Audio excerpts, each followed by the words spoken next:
নমস্কার।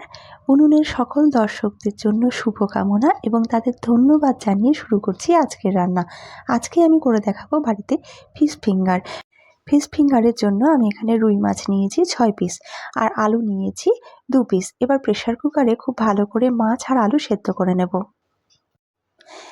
হালকা আছে 2টো সিটি দিয়ে সেদ্ধ করে নিচ্ছি। আর ঠান্ডা হলে মাছের কাঁটা বেছে নেব আর আলুটাও চটকে নেব। মাছের এখানে যেহেতু পেটির পিস নিয়েছি তাতে কি হয়েছে, কাঁটা বাছতে কোনো অসুবিধা হয়নি। সাথে আমি নিয়ে নিয়েছি সামান্য বেসন, মানে 3 চামচ মতন বেসন, আদা রসুন বাটা 2 চামচ, সামান্য শুকনো লঙ্কার গুঁড়ো আর হলুদ। নুন তো আগেই দিয়েছিলাম।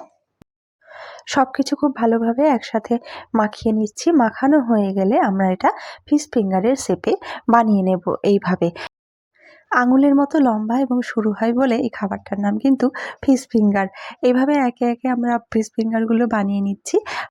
বানানোর সময় যদি মনে হয় যে একটু নরম ভাব রয়েছে তাহলে কিন্তু সামান্য শুকনো বেসন উপর থেকে ছড়িয়ে নিতে পারেন বা হাতে বেসন একটু লাগিয়ে নিয়ে তারপরে এটা বানাতেই পারেন। বাড়ির বাচ্চারা সাধারণত এরকম মুখরোচক খাবার খেতে খুব ভালোবাসে, কিন্তু সবসময় বাচ্চাদের জন্য বাইরের বা দোকানের খাবার খুব একটা ভালো হয় না। তাই বাড়িতেই আপনারা খুব কম উপাদান দিয়ে এইভাবে বাচ্চাদের জন্য, বাচ্চা বড় সবার ভালো লাগবে সেটা অন্য কথা, কিন্তু বিশেষ করে বাচ্চাদের জন্য এই ধরনের টিফিন বানিয়ে ফেলতেই পারেন।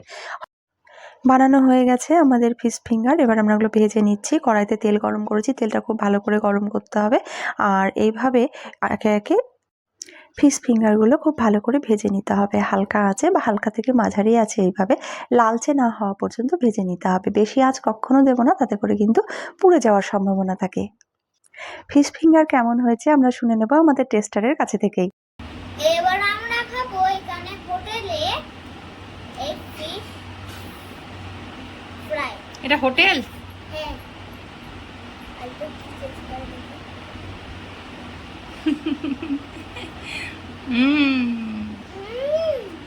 হেভি।